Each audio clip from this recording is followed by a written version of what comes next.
नमस्कार प्यारे साथियों, मैं प्रमोद सारंग आपका बहुत बहुत स्वागत करता हूं आपके अपने परिवार प्रमोद सारंग सर हिंदी में। तो दोस्तों, उम्मीद करता हूं कि आपको क्लासेस पसंद आ रही हैं, कंटेंट पसंद आ रहा होगा। मेरा प्रयास यही है दोस्तों कि आप तक अच्छा कंटेंट पहुंचाना, जिससे कि आपको ऑनलाइन तैयारी करने में, देखो घर बैठे तैयारी करने में ऑनलाइन आसानी हो जाए, क्योंकि हर किसी के पास ऑफलाइन जाकर ज़्यादा पैसे खर्च करके शिक्षा लेना संभव नहीं हो पाता है।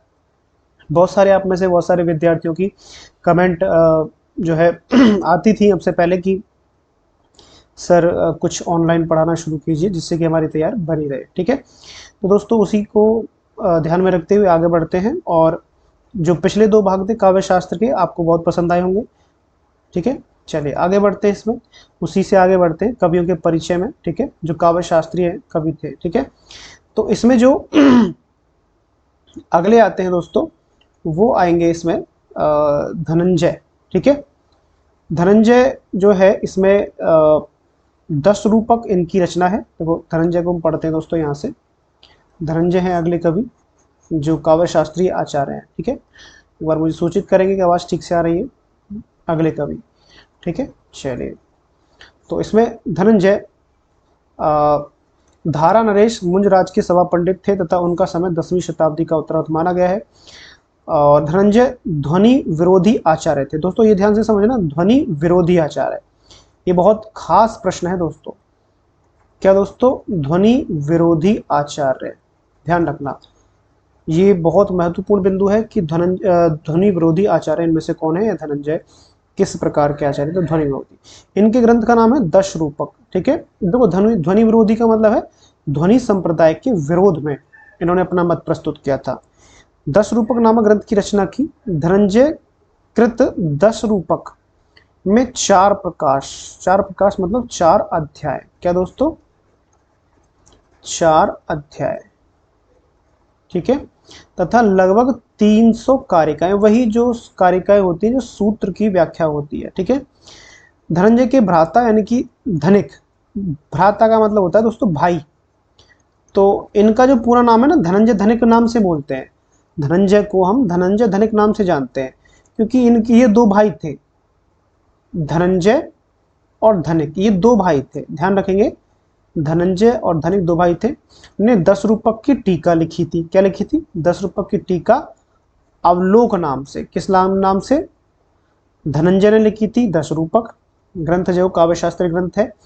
उन्हीं के भाई ने, धनंजय के भाई ने, धनिक ने अवलोक नाम से टीका लिखी थी इसी 10 रूपक की। ठीक है, याद रहेगा। अगला, अगले हैं दोस्तों महिम भट्ट। थोड़ी थोड़ी जानकारी लेंगे। ठीक है, ये इनके बारे में प्रश्न पूछा जाता है। तो कौन है दोस्तों? महिम भट्ट। ठीक है, बादल बना देते हैं आपके लिए, आपको बादल बहुत पसंद है। महिम भट्ट कश्मीर के निवासी थे। इनके पिता का नाम श्री धैर्य, ठीक है, गुरु का नाम श्यामल था। ठीक है, महिम भट्ट का समय जो है 11वीं शताब्दी है। देखो समय ज्यादा ध्यान रखेंगे क्योंकि आपको पता है यूजीसी नेट में समय बहुत पूछता है, मतलब क्रम के हिसाब से। ठीक है, शताब्दी का मध्य भाग स्वीकार किया जाता है। महिम भट्ट ने ध्वनि मत के खंडन के लिए, किसके लिए? ध्वनि मत का खंडन, यानी कि ये भी ध्वनि विरोधी हुए, व्यक्ति विवेक नामक प्रौढ़ ग्रंथ रचना की। तो इनकी रचना है व्यक्ति विवेक। महिम भट्ट की रचना व्यक्ति विवेक, इसको याद रखना। व्यक्ति विवेक जो है दोस्तों 3 विमर्श, अब अध्यायों को इन्होंने विमर्श कहा है। क्या है? देखो पीछे जो हमने बात की थी, अध्यायों को इन्होंने क्या कहा है? 4 प्रकाश। इन्होंने जो अध्याय है उनको विमर्श नाम दे दिया है। तो अलग अलग आचार्यों ने अलग अलग अपने ग्रंथों में अध्याय को अलग अलग नाम दिया है। ठीक है, यहाँ पर विमर्श कहा है, तो इनके 3 विमर्श हैं, 3 अध्याय। नेक्स्ट चलते दोस्तों, भोजराज। ये अच्छे कवि हैं, ज्यादा प्रसिद्ध रहे हैं। ठीक है, कौन? भोजराज। भोजराज धारा प्रदेश के राजा थे, स्वयं एक राजा थे। ठीक है, कहाँ के? धारा प्रदेश के। इनका समय 11वीं शताब्दी का दोस्तों क्या है? 11वीं शताब्दी का पूर्वार्ध, यानी कि 11वीं शताब्दी के पूर्वार्ध में ये उपस्थित थे। भोजराज ने सरस्वती कंठावरण, ये बहुत प्रसिद्ध रचना है दोस्तों, इसको स्टार लगा लेना, स्टार IMP, जो कुछ लिखना है इसको लिख लेना, ऐसे ही ये पूछा गया है, कई बार पूछा गया है। ठीक है, तो क्या दोस्तों, भोजराज, ठीक है, की रचना कौन सी है दोस्तों, सरस्वती कंठाभरण। तथा श्रृंगार प्रकाश एक अन्य रचना है, नाम के 2 ग्रंथों की रचना की। ठीक है, सरस्वती कंठाभरण और श्रृंगार प्रकाश, ये इनकी 2 रचनाएं मानी गई हैं। ठीक है, भोजराज के बारे में बस इतना ही। बस क्या रखना, ज्यादातर के आलोचक जो हैं ये काव्य शास्त्री जो है, इनके बारे में क्या याद रखना है, समय क्या है और इनकी रचना क्या है खास तौर से। अगले हैं दोस्तों आपके मम्मट। ठीक है, मम्मट है, मम्मट का भी नाम बहुत प्रसिद्ध है। जन्म कश्मीर में हुआ था, इनके पिता का नाम कैयट था, ज्यादा पिता का नाम ज्यादा नहीं रखेंगे ध्यान में। समय 11वीं शताब्दी का उत्तरार्ध, ये ध्यान रखेंगे। पूर्वार्ध उत्तरार्ध में बहुत अंतर है, पूर्वार्ध मतलब पहला, उत्तरार्ध मतलब बाद का। ठीक है, तो किसी का ऐसे भी पूछ सकता है कि जो 2 आचार्य एक ही शताब्दी में उपस्थित हो, जैसे कि 11वीं शताब्दी, तो एक का पूर्वार्ध में नाम जन्म होगा, एक का उत्तरार्ध में, तो पूर्वार्ध वाले पहले आएंगे, उत्तरार्ध वाले बाद में आएंगे। तो उनको ध्यान रखना है कि 2 जब एक साथ आए तो पूर्वार्ध उत्तरार्ध से ही उनका निर्णय होगा समय के आधार पर। मम्मट ने काव्य प्रकाश, बहुत प्रसिद्ध रहा है दोस्तों मम्मट का काव्य प्रकाश नामक ध्वनि विरोधी ग्रंथ। कौन सा, ध्वनि विरोधी ग्रंथ, जिसमें कुल 10 उल्लास, 10 उल्लास का मतलब 10 अध्याय हैं, ये ध्यान रखना दोस्तों। मम्मट का जो काव्य प्रकाश है बहुत महत्वपूर्ण है दोस्तों। ठीक है, ध्यान रखेंगे, बहुत महत्वपूर्ण है। ठीक है, और ये कैसा है दोस्तों, ये ध्वनि विरोधी है, ये भी विशेष है। अगले हैं दोस्तों आचार्य क्षेमेंद्र। क्या नाम है, आचार्य क्षेमेंद्र, कश्मीर निवासी क्षेमेंद्र का समय 11वीं शताब्दी का उत्तरार्ध है। ठीक है, इनके पिता का नाम प्रकाशेंद्र था। क्षेमेंद्र को औचित्य संप्रदाय, ये बहुत खास संप्रदाय है, जो हमारे काव्य शास्त्र में 6 संप्रदाय हैं, उनमें से एक औचित्य संप्रदाय है, जिनके प्रवर्तक क्षेमेंद्र माने जाते हैं। ठीक है, स्टार लगा लीजिएगा इस पर। ठीक है, ओके, रिपोर्ट है। क्षेमेंद्र के जो शिक्षा गुरु है अभिनव गुप्त थे। ठीक है, शिक्षा गुरु अभिनव गुप्त, जो हम पढ़ चुके हैं। ठीक है, याद रहेगा, अभिनव गुप्त हैं क्षेमेंद्र के गुरु। ठीक है, याद रहेगा क्या है, अभिनव गुप्त हैं क्षेमेंद्र के गुरु। अब क्षेमेंद्र की कुछ रचनाओं की चर्चा हम कर लेते हैं दोस्तों, कुछ ग्रंथ है। ठीक है, चलिए, इनमें है कवि कंठाभरण, क्षेमेंद्र की ही रचना है कवि कंठाभरण। औचित्य विचार चर्चा भी इन्हीं की है। ठीक है, औचित्य संप्रदाय के प्रवर्तक हैं, तो औचित्य विचार चर्चा। ठीक है, सुव्रत तिलक भी इन्हीं की रचना है दोस्तों, खास रचना है। और दशावतार चरित भी इन्हीं की रचना है। तो चार रचनाएं हो गई क्षेमेंद्र की। ठीक है, कितनी, 4। ठीक है, तो क्षेमेंद्र के गुरु का नाम अभिनव गुप्त है, और रचनाएं हैं दोस्तों कवि कंठाभरण, ये ज्यादा खास है, औचित्य विचार चर्चा, सुव्रत तिलक और दशावतार चरित। अगले हैं दोस्तों आपके रुय्यक ने, कश्मीर निवासी रुय्यक के पिता का नाम राजानक था, राजानक तिलक था।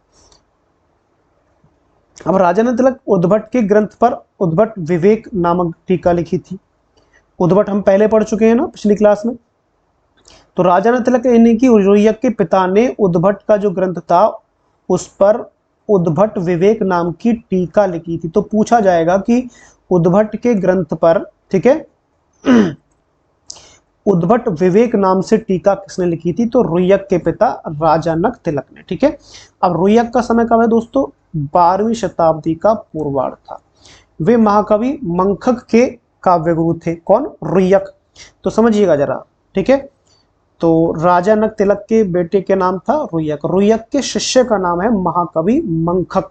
ठीक है, अब रुय्यक ने अलंकार सर्वस्व, रुय्यक का जो ग्रंथ है अलंकार सर्वस्व, एक मौलिक ग्रंथ। ठीक है, मौलिक का मतलब दोस्तों क्या होता है, वास्तविक। ठीक है, क्या होता है, वास्तविक, यानी कि जिस रचना में किसी भी प्रकार की, किसी भी पूर्व कवि या साहित्य की कोई कॉपी ना की गई हो, उसे हम मौलिक ग्रंथ कहते हैं। जैसे कि ये लिखी गई है टीका, तो टीका का मतलब होता है कि किसी पहली रचना के विषय में कुछ उसी विषय को लेकर, कंटेंट को लेकर उसी की व्याख्या करना।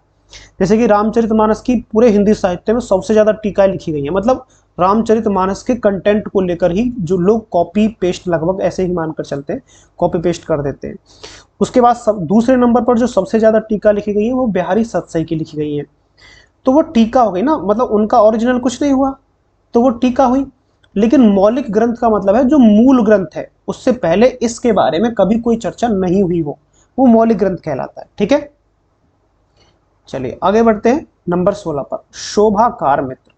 शोभाकार मित्र भी थोड़े से ज्यादा खास नहीं है, लेकिन इनका समय याद रखेंगे, 12वीं शताब्दी का उत्तरार्ध है, कश्मीर के निवासी थे। ठीक है, अलंकार रत्नाकर नामक ग्रंथ लिखा, इनकी रचना और समय बस। ठीक है, हेमचंद्र आते हैं, देखो हेमचंद थोड़े खास हैं। हेमचंद गुजरात के राजा कुमारपाल के गुरु थे, किसके? गुजरात के राजा कुमारपाल के गुरु थे। और काव्यानुशासन नामक ये ग्रंथ लिखा, जो कि एक व्याकरण ग्रंथ है। ठीक है, हेमचंद का नाम आप अपभ्रंश साहित्य में भी पढ़ते हैं, याद होगा। ठीक है, हेमचंद्र को के दो शिष्य रामचंद्र और गुणचंद, कौन से दोस्तों? रामचंद्र थे और गुणचंद थे। ठीक है, दोनों ने मिलकर, सम्मिलित का मतलब है इनके दोनों शिष्यों ने मिलकर सम्मिलित रूप से नाट्य दर्पण, कौन सा? नाट्य दर्पण नामक ग्रंथ की रचना की। ठीक है, रामचंद्र को प्रबंध रसदकर्ता, ठीक है, प्रबंधर शतकर्ता की उपाधि भी मंडित की जाए, जो से उपाधि से मंडित किया गया। ठीक है, तो आगे चलते हैं, आगे बढ़ते हैं। शारदा तनय थोड़े से खास है, ये भी शारदा तनय। ठीक है, कौन? शारदा तनय। शारदा तनय का जो समय है 13वीं शताब्दी का मध्य भाग स्वीकार किया गया है, कश्मीर के निवासी थे। और शारदा तनय का जो एक ग्रंथ है भाव प्रकाश, ये बहुत खास है। ठीक है, शारदा तनय का जो ग्रंथ है भाव प्रकाश है। इसी प्रकार से ये जो है हेमचंद का जो ये है एक व्याकरण ग्रंथ है। ठीक है, व्याकरण ग्रंथ है, ये ध्यान रखना दोस्तों। ठीक है, ये हम अपभ्रंश साहित्य में भी इसको पढ़ेंगे, अपभ्रंश जो भाषा जो चैप्टर आएगा उसमें भी इसको पढ़ लेंगे। ठीक है, ये भी बहुत खास है, अत्यंत महत्वपूर्ण। ठीक है, ये भाव प्रकाश भी महत्वपूर्ण है, इसमें 10 अध्याय हैं। ठीक है, अधिकार, इसमें अध्याय को अधिकार कहा गया है। अगले हैं दोस्तों जयदेव। जयदेव बहुत खास है दोस्तों, ये मिथिला के निवासी थे तथा इनका समय जो है 13वीं शती का उत्तरार्ध माना गया है, ध्यान रखेंगे।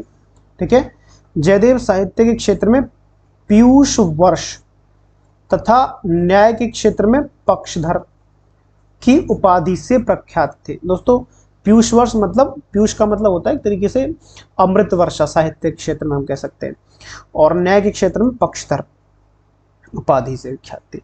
जयदेव ने चंद्रालोक, कौन सा? जयदेव का जो ग्रंथ है चंद्रालोक है नामक अलंकार शास्त्र की रचना की। 10 मयूख मतलब 10 अध्याय, मयूख मतलब यहां पर अध्याय, और 35 अनुष्टुप श्लोकों में। ठीक है, 35 अनुष्टुप श्लोकों में। ठीक है, आगे हैं अगले विश्वनाथ कविराज। तो कविराज का उपाधि है इनकी, वैसे मूल नाम जो है विश्वनाथ है। ठीक है, तो विश्वनाथ कविराज उत्कल, यानी कि उत्कल एक जो हम जनगणमन करते हैं तो विंध्य हिमाचल यमुना गंगा उत्कल। ठीक है, उत्कल जो शब्द आता है, उत्कल जो है उड़ीसा का प्राचीन नाम था। उत्कल के राजा सांधी विग्रहिक के जो है विग्रहित थे, और इनके पिता का नाम चंद्रशेखर था। विश्वनाथ 14वीं शती के पूर्वार्ध में जो है पूछा जाता है इनका, आचार्य विश्वनाथ। ठीक है, 14वीं शती का पूर्वार्ध इनका समय है। आचार्य विश्वनाथ ने 10 परिच्छेदों यानी कि 10 अध्यायों में साहित्य दर्पण नाम का ग्रंथ लिखा था, बहुत ही ज्यादा खास है, जिसे दोस्तों हम अत्यंत, ठीक है, कहते हैं ना वेरी वेरी IMP, इसको हम कह सकते हैं। ठीक है, अत्यंत महत्वपूर्ण। कौन सा दोस्तों? साहित्य दर्पण। समझ में आ रहा है दोस्तों? ठीक है, बहुत बढ़िया, शाबाश। चलिए आगे बढ़ते हैं, और फिर है दोस्तों विद्याधर। विद्याधर की ने काव्य प्रकाश की शैली में एकावली नामक, ये देखो ये ज्यादा खास नहीं है, विद्याधर की एकावली रचना समझेंगे। और विद्यानाथ, विद्यानाथ दक्षिण भारत के काकतीय नरेश, ये खास नहीं है, बस 14वीं शताब्दी समय देखेंगे एक बार।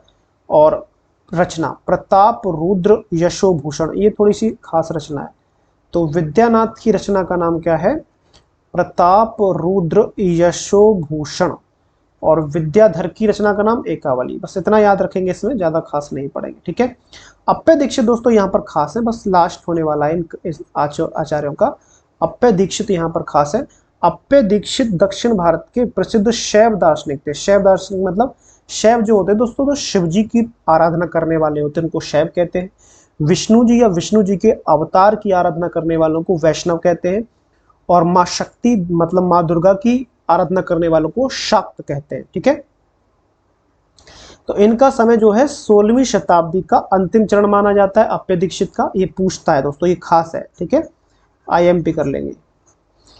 अप्पय दीक्षित ने वृत्ति, ठीक है, और वर्तिक, ठीक है, चित्र मीमांसा तथा कुवलयानंद नामक ग्रंथ लिखे थे, ठीक है। वृत्ति वर्तिक ये एक ही ग्रंथ है पूरा का पूरा, ठीक है, ध्यान में रखेंगे, ये पूरा का पूरा एक ही ग्रंथ है। वृत्ति वर्तिक, चित्र मीमांसा, कुवलयानंद, ये ग्रंथ लिखे थे। और देखो अंत में देखो ये आते हैं पंडित राज जगन्नाथ, ये सबसे अंत में रहे हैं, सबसे अंतिम प्रसिद्ध आचार्य। बहुत खास है दोस्तों, ये बहुत खास, ठीक है। आचार्य विश्वनाथ लास्ट हैं, उनके बाद अप्पय दीक्षित और फिर उनके बाद आते हैं पंडित राज जगन्नाथ, ठीक है। तो जो अप्पय दीक्षित का समय दोस्तों वो 16वीं शताब्दी है, ध्यान रखना। और जो पंडित राज जगन्नाथ है उनका समय दोस्तों कितना है? 17वीं शताब्दी, ठीक है, का प्रथम चरण ही कह सकते हैं, यानी कि पूर्वार्ध। तो पंडित राज जगन्नाथ जात्या आंध्र ब्राह्मण थे, यानी कि दक्षिण के, तथा पेद्य भट्ट थे, मतलब इनकी गोत्र के बारे में बताया गया। इनका समय 17वीं शताब्दी, याद रखना। पंडित जगन्नाथ ने रस गंगाधर, कौन सा दोस्तों? रस गंगाधर नाम का प्रौढ़ ग्रंथ, यानी कि प्रौढ़ का मतलब यहाँ पर इसलिए रखा जाता है जैसे कि मतलब एक तरीके जैसे प्रौढ़ व्यक्ति जो होता है मतलब मैच्योर, तो ये ग्रंथ भी एक मैच्योर टाइप में था, यानी कि परिपक्व, यानी कि इसमें कोई ज्यादा कमियां नहीं थी। और हर एक चीज में हालांकि कमियां होती, लेकिन प्रौढ़ जहां पर शब्द आ गया मतलब जो है ज्यादा प्रसिद्ध और अच्छा परिपक्व ग्रंथ, ठीक है, पंडित राज जगन्नाथ का रस गंगाधर, क्योंकि बहुत प्रसिद्ध रहा है। आगे चलते हैं दोस्तों, संस्कृत के आचार्यों के समृद्ध परंपरा, मतलब यहां पर हम ये चर्चा कर लेते हैं दोस्तों। मैं आपको थोड़ा जूम करके दिखा देता हूं, ठीक है, ठीक है, अगर आपको नहीं दिखेगा तो थोड़ा सा और जूम कर देता हूं, ठीक है, इस तरह से। तो ये है यहाँ पर एक, जैसे आपके यहां से जो मैं क्लास करा रहा हूं इसमें से एक प्रश्न निश्चित आना होता है, ठीक है, काव्य शास्त्रीय आचार्यों का सही क्रम, ठीक है, और साथ में उनके ग्रंथ भी। देखिए यहाँ पर आचार्यों के नाम भी हैं, ठीक है, भरतमुनि 2वीं शताब्दी नाट्यशास्त्र, भामह 6वीं शताब्दी काव्यालंकार, दंडी 7वीं शताब्दी काव्यादर्श, ठीक है, उद्भट 8वीं शताब्दी काव्यालंकार संग्रह, ठीक है, काव्यालंकार सार संग्रह नाम है। देखो यहाँ से ध्यान से रखना, सार संग्रह जो मैं पढ़ा के आ चुका हूं पहले। वामन 8वीं शताब्दी काव्यालंकार सूत्र है। रुद्रट का 9वीं शताब्दी काव्यालंकार है। आनंदवर्धन का 9वीं शताब्दी ध्वन्यालोक है, ठीक है, याद रहेगा दोस्तों आपको। थोड़ा सा व्यवस्था बना ले ना, अभी तो टेम्परेरी चल रहा है मामला, ठीक है जी। और एक बार चेक कर लेते हैं, सही सब व्यवस्था सही बन रही है, ठीक है, और नज़दीक आ जाते हैं, ठीक है, चलिए। और ठीक है, राजशेखर है 10वीं शताब्दी काव्य मीमांसा। भट्ट तोत का समय है 10वीं शताब्दी काव्य कौतुंब है। अभिनव गुप्त का समय है 10वीं शताब्दी तंत्रालोक, ठीक है।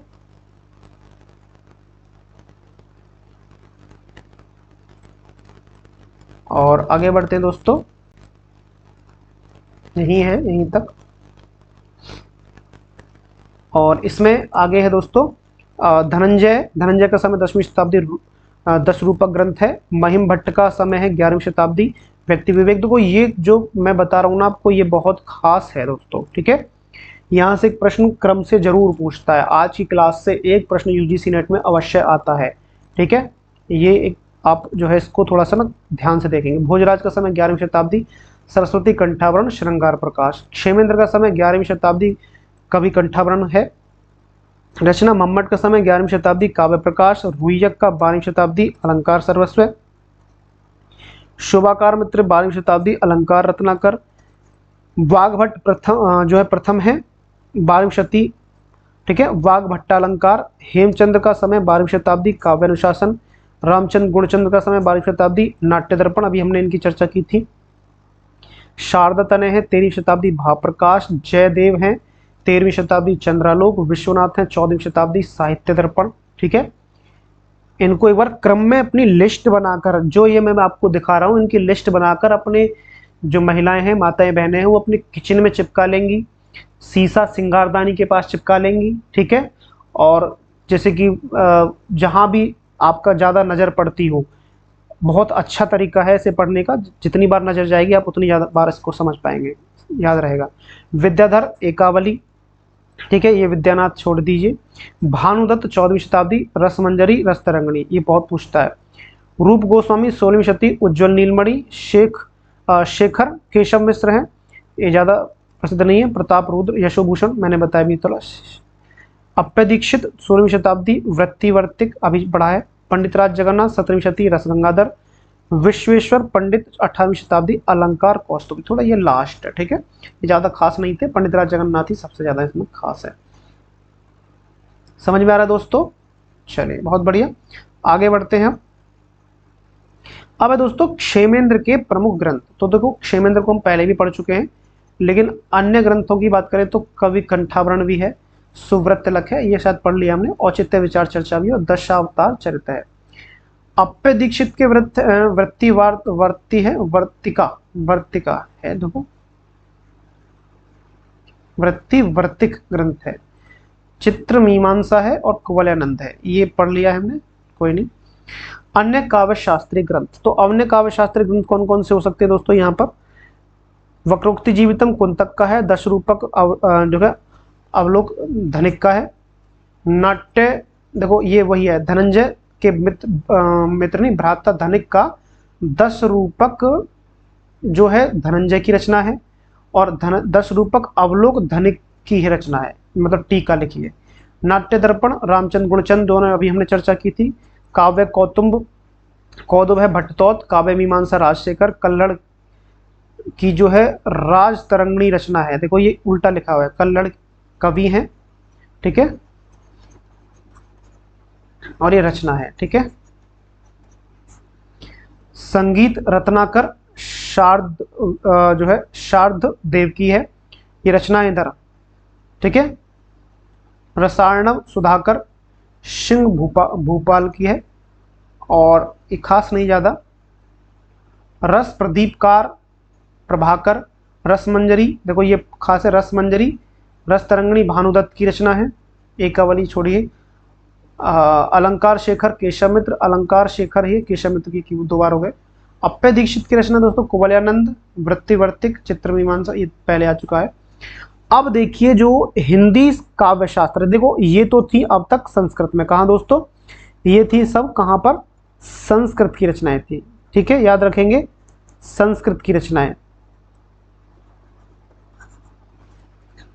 संस्कृत की रचनाएं थी, संस्कृत के ग्रंथ थे। अब हम बात करते हैं दोस्तों हिंदी में काव्य शास्त्रीय ग्रंथ जो है कहां से शुरू होते हैं दोस्तों, ठीक है।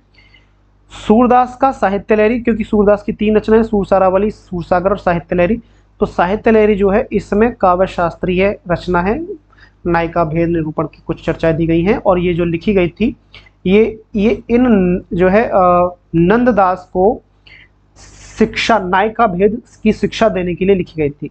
नंददास की है रसमंजरी, ठीक है, रसमंजरी। नायिका भेद की जो है नंददास की कौन सी रचना है दोस्तों? रसमंजरी, रसमंजरी। नेक्स्ट है दोस्तों कृपाराम की हित तरंगिणी, बहुत आएगी जब हम रीतिकाल पढ़ेंगे, इसका नाम बहुत बार आएगा भाई साहब। मोहनलाल मिश्र का है श्रृंगार सागर। केशवदास, देखो केशवदास बहुत खास है यहाँ पर। कृपाराम की हित तरंगिणी, केशवराम की कवि प्रिया में जो है अलंकार है।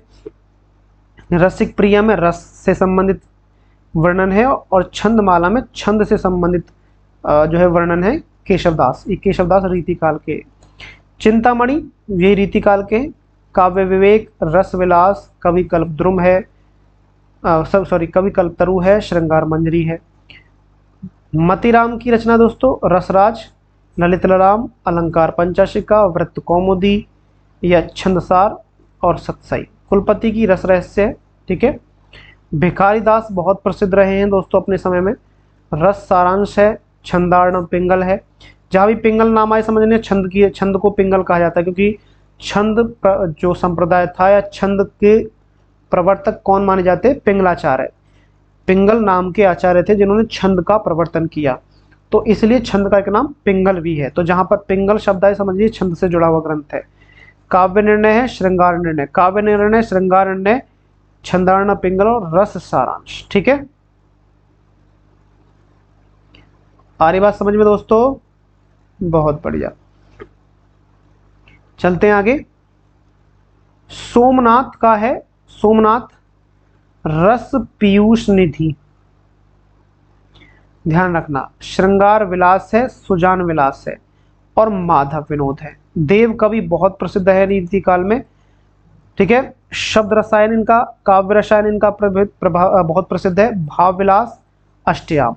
भवानी विलास बहुत प्रसिद्ध है, रस विलास, ठीक है। जाति विलास, सुजान विनोद और सुख सागर तरंग, ये सारी की सारी देव कवि की रचनाएं हैं। पद्माकर का नाम सुना होगा, रीतिकाल के कवि हैं। जगत विनोद, पद्माभरण, हिम्मत बहादुर विरोधावली, गंगा लहरी, प्रताप सिंह विरोधावली, कली पच्चीसी और प्रबोध 50, ये सब रीतिकालीन ग्रंथ हैं और काव्य शास्त्रीय ग्रंथ हैं, ठीक है। कुमार मणि को ज्यादा रस, ठीक है, इसको ज्यादा नहीं, रस गोविंद, ठीक है। रसिक गोविंदानंद घन खास नहीं है। अमीर दास की भी ज्यादा खास नहीं है। सभा मंडन है, बस अमीर दास की याद रखेंगे, सभा मंडन। दूषण उल्लास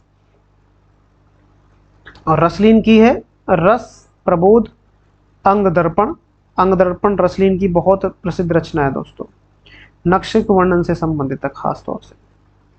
और लास्ट दोस्तों बेनी प्रवीण की रचना है, नवरस तरंग है, श्रृंगार भूषण है, इसको छोड़ देंगे। याकूब खां की रचना ही देख लेंगे बार, रस भूषण। उजियारे की है रस चंद्रिका, जुगल रस प्रकाश, राम सिंह को छोड़ देंगे। चंद्रशेखर वाजपेयी कृपा, ठीक है, छोड़िए इनको। और इसमें देखो खास क्या है, भूषण, ठीक है। कवि भूषण का शिवराज भूषण अलंकार से संबंधित है, यूजीसी नेट में पूछा गया था आचार्य शुक्ल के विषय में, क्या आचार्य शुक्ल ने इस के ये कथन किस ग्रंथ के बारे में कहा गया है, क्या यह अलंकार ग्रंथ शिवराज भूषण एक अलंकार संबंधी ग्रंथ है, तो किसके बारे में कहा गया था। तो मैं आपको एक जब ये काव्य शास्त्र समाप्त हो जाएगा दोस्तों, और काव्य शास्त्र में बहुत अच्छे मैं कंटेंट आगे लेकर आने वाला हूँ। ये थोड़ा सा भी रचनाएं हैं तो थोड़ा सा आपको मुझे लग रहा है बोरिंग लग रहा होगा, मैं आपके भावों समझ जाता हूँ, सबको समझ जाता हूँ दोस्तों। लेकिन आगे जो आने वाला कंटेंट है वो बहुत मजेदार, बहुत बेहतरीन, बहुत जबरदस्त, गजब का होगा एकदम। गोल गोल गोल पे आपकी तरह मस्त होगा एकदम, ठीक है। बस थोड़ा सा ये एक रचना है, क्योंकि रचना पूछता है, मिलान में भी मैचिंग में भी आती है, और साधारण तौर से सिंगल ही स्वतंत्र रूप से भी रचनाएं पूछ लेता है। तो इसलिए मैंने इनको काव्य शास्त्रीय रचना पूछ लेता कि कौन सी काव्य शास्त्रीय रचना नहीं है। तो भूषण की रचना शिवराज भूषण, शिवा बावनी, छत्रसाल दशक। तो छत्रसाल राजा छत्रसाल के विषय में है, बाकी ये शिवा बावनी शिवाजी के, ठीक है। शिवाजी के ठीक है, शिव सिंह सेंगर के अनुसार इनकी रचना है भूषण हजारा, भूषण उल्लास, दूषण उल्लास, क्योंकि शिव सिंह सेंगर ने भी इनकी रचनाओं का उल्लेख किया है। गोप की है रामालंकार, रामचंद्र भूषण, रामचंद्राभरण। रघुनाथ बंदीजन इनकी खास नहीं है, हमको रीतिकाल में पढ़ लेंगे, ठीक है। सेवादास छोड़िए, गिरधरदास छोड़िए, मुरलीधर भूषण छोड़िए, ठीक है। और राम सहाय की खास नहीं है, 10 इनमें से उजियारे आ चुका है, मैं बता दूंगा आपको जो खास रचना है, ठीक है। यहाँ पर ये दोस्तों आधुनिक कालीन रचना है दोस्तों, ध्यान से समझना है, ये आधुनिक कालीन रचनाएं हैं, जो आधुनिक काल में यानी कि जो वर्तमान काल में रचनाएं चली थी, ठीक है, ध्यान रखेंगे, वर्तमान काल की रचनाएं, ठीक है। इतना जूम ठीक है। तो भारतेंदु हरिश्चंद्र, ठीक है, नाटक ग्रंथ लिखा था इन्होंने नाटक के विषय में। कन्हैयालाल पोद्दार काव्य कल्पद्रुम, रसमंजरी और अलंकार मंजरी, जो रसमंजरी इसी को कहा गया है। लाला भगवान दीन अलंकार मंजूषा, डॉक्टर रमाशंकर शुक्ल रसाल अलंकार पीयूष, ये खास नहीं है। अयोध्या सिंह उपाध्याय जी का जो ग्रंथ है रस कलश, ये खास है। और बाबू श्याम सुंदर दास जी का जो ग्रंथ है साहित्यालोचन, बहुत प्रसिद्ध है ये भी। और आचार्य शुक्ल को तो आप जानते ही, इनका नाम मैंने रखा है हिंदी के हिटलर चचा। तो चिंतामणि और रस मीमांसा इनके बहुत ही ज्यादा खास ग्रंथ रहे हैं दोस्तों। और इनका खास नहीं सुधांशु जी का, सुमित्रानंदन पंत ने पल्लव की भूमिका में थोड़ा सा काव्य शास्त्रीय विवेचन किया है, पंत जी ने। गुलाब राय का नवरस और सिद्धांत और अध्ययन। आचार्य रामधन मिश्र का काव्य दर्पण है। और बलदेव उपाध्याय का, देखो ये पढ़ना है आपको, मतलब समझना है। आचार्य बलदेव उपाध्याय ने भारतीय साहित्य शास्त्र नाम से ग्रंथ लिखा है काव्य शास्त्र के विषय में। और आगे आधुनिक काल के लास्ट है दोस्तों, ये चैप्टर लास्ट है, मतलब ये स्लाइड लास्ट है। थोड़ा सा बस धैर्य बनाए रखेंगे और हो सकता है यहीं से एक प्रश्न आ जाए। ज़्यादा समय नहीं लूँगा, कम समय में आपको ज़्यादा चीज़ें पहुँचाने का प्रयास कर रहा हूँ, ठीक है। ठीक है जी। और थोड़ा जूम कर लेता हूँ, आप ना थोड़ा सा फ़ोन को तिरछा करके भी देख सकते हैं, ठीक है। चलिए, आचार्य विश्वनाथ प्रसाद मिश्र, ठीक है, वांग्मय विमर्श, ध्यान रखेंगे। डॉक्टर नगेंद्र भाई साहब, ये बहुत ज़्यादा खास है, इनका पूछता है तो हमेशा पूछता है बच्चन से, सॉरी आचार्य शुक्ल और डॉक्टर नगेंद्र। भारतीय काव्य शास्त्र की जो भूमिका है ये बहुत खास है। और रस सिद्धांत, जैसे शुक्ल जी का ये वाला ग्रंथ, ठीक है, ये अंतिम वाला रस मीमांसा, और डॉक्टर नगेंद्र का रस सिद्धांत, ये बहुत खास ग्रंथ है, नोट कर लेना अच्छे से। आनंद प्रकाश दीक्षित, ये नहीं आएगा। राममूर्ति त्रिपाठी रस विमर्श नहीं आएगा। भागीरथ मिश्र का जो काव्य शास्त्र है, भागीरथ मिश्र का, ये तो लोग अब आप लोग जो असिस्टेंट प्रोफेसर की तैयारी करते हैं और वैसे भी इसको पढ़ते हैं लोग। सत्यदेव चौधरी का भारतीय काव्यशास्त्र, भारतीय काव्यांग। गोविंद त्रिगुणायत का छोड़ेंगे। बलदेव उपाध्याय वही भारतीय साहित्य शास्त्र, वो दोबारा आ गया। कृष्णदेव झारी, देवेंद्रनाथ शर्मा और राम अवध द्विवेदी। बच्चन सिंह का, देखो बच्चन सिंह जी बहुत प्रसिद्ध आलोचक रहे हैं, तो भारतीय एवं पाश्चात्य काव्यशास्त्र, इनको एक बार देख लेंगे ये किसकी रचना है, ठीक है। और रामचंद्र तिवारी, बहुत बड़े गद्यकार रहे हैं ये, भारतीय एवं पाश्चात्य की रूपरेखा, ठीक है। ये अंतिम स्लाइड थी दोस्तों, और उम्मीद करता हूँ क्लास आपको बहुत ही पसंद आएगी। पसंद ना आई हो तो लेकिन मैं फिर भी बता देता हूँ कि आज की क्लास बहुत महत्वपूर्ण है। इसका जो कंटेंट है आपके लिए बहुत लाभकारी है। इससे यूजीसी नेट में परीक्षा में प्रश्न पूछने की पूरी संभावना है। मैंने कहा था कि एक प्रश्न यहाँ से आज की क्लास में जरूर बनेगा, ठीक है, ये ध्यान रखना दोस्तों। और आपसे विनती है, विनम्र निवेदन है कि क्लास को ज़्यादा से ज़्यादा शेयर कीजिएगा। ज़्यादा व्यू आएंगे, चैनल सब्सक्राइब होगा मेरा, तो मैं आपको और मोटिवेशन के तौर पर अच्छा कंटेंट दूंगा, अच्छे मन से दूंगा। आज थोड़ा स्वास्थ्य खराब था लेकिन फिर भी मैंने क्लास तैयार की है, ठीक है। तो बने रहिएगा और आप ज़्यादा से ज़्यादा शेयर करेंगे, सब्सक्राइब कराएंगे अपने साथी मित्रों से, ठीक है। और जो आगे आने वाला कंटेंट है वो बहुत ही गजब का है, मज़ेदार है। ये थोड़ा सा मैंने बताया ना, आपको पहले ही बताया कि इसमें जो है रचना है थोड़ा सा आपको बोर करने वाली है, लेकिन बोर देखो चीज़ बेशक बोर कर रही है लेकिन आपके काम की तो है ना, थोड़ा सा इसको समझ लीजिएगा, ठीक है। ज़्यादा समय नहीं लूँगा, मिलते हैं दोस्तों फिर ब्रेक के बाद। तब तक के लिए जय हिंद, वंदे मातरम, धन्यवाद, लव यू सभी के लिए।